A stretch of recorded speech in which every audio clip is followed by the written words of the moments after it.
Mon projet s'appelle Lola et le piano à bruit.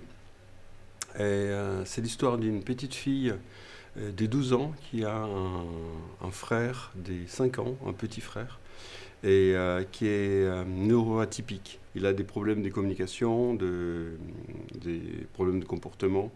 Et sa sœur essaye de se communiquer avec lui, de faire en sorte, même si la vie n'est pas tout à fait, on va dire, entre guillemets, normale, c'est de pouvoir avoir des échanges avec lui.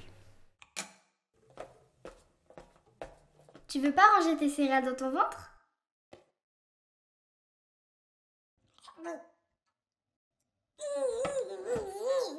Donc, les stop motion, c'est ça. On travaille avec des marionnettes, soit des objets qu'on peut bouger image par image. Donc, ça veut dire que c'est ça l'idée, c'est que à chaque image, à chaque position, on chute une image. Et après, comme le cinéma, ça fait 24 images secondes.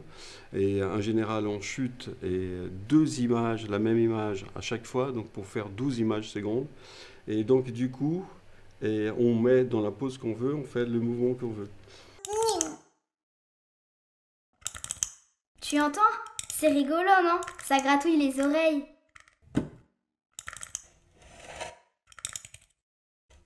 Le contact que j'ai eu avec cette maladie, c'était familial. Mon frère était autiste Asperger. Et donc, je me suis projeté un peu dans l'enfance. Il était plus petit que moi. Et c'est vrai qu'on avait des échanges un petit peu chaotiques. Et les jeux étaient souvent, ça nous dépassait un petit peu. Et donc, l'idée, c'est un peu celle-là. C'est comment faire en sorte que ça reste dans le domaine du jeu. Et qu'on puisse faire aborder ça de manière assez simple en fait. C'est juste une question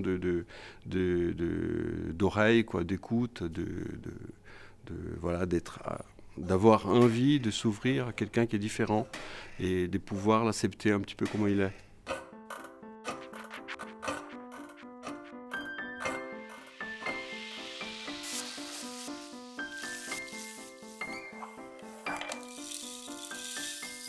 C'est quand on fait du film d'animation, on a une histoire, on imagine des lieux différents et comment ils vont évoluer dans l'endroit et les choses dont on a besoin, en fait.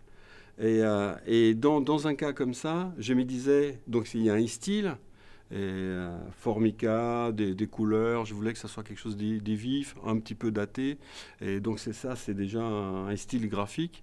Après, la disposition de la cuisine, tout ça, on sort de rien. Donc, ça veut dire qu'au départ, on fait, d'après le scénario, on fait un storyboard, les storyboards de l'animatique, et d'après l'animatique, on développe un peu les éléments. Je n'en ai pas parlé, mais l'idée, c'est que, vous voyez, chaque élément, il est un peu déconstruit, en fait.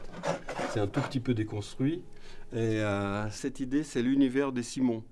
Tout n'est pas vraiment, tout est un peu bancal, en fait. Voilà. À part la salle de la psy, en fait son bureau, que j'ai fait quand même droit, parce que chez elle, je voulais pas que les choses soient pas bancales, mais tout le reste est un tout petit peu bancal. L'idée, ce n'est pas d'apprendre aux enfants qu'est-ce que c'est que l'autisme, mais c'est juste de montrer que ça arrive dans plusieurs familles, et avoir un enfant différent. Donc du coup, les parents, c'est très compliqué pour eux, mais pour les enfants, et pour les frères et sœurs, c'est très compliqué aussi. Ils subissent beaucoup et on les écoute pas énormément en fait. On écoute plus, c'est le petit dont est l'objet du problème, mais pas ceux qui sont autour. Et donc là, l'idée, c'est d'aborder de manière un peu simple, un peu ludique cette idée, mais tout en l'emplaçant dans une histoire. C'est vraiment de faire. Il y a une histoire où il y a un petit personnage un peu différent et qu'on l'accepte tel qu'il est. En fait.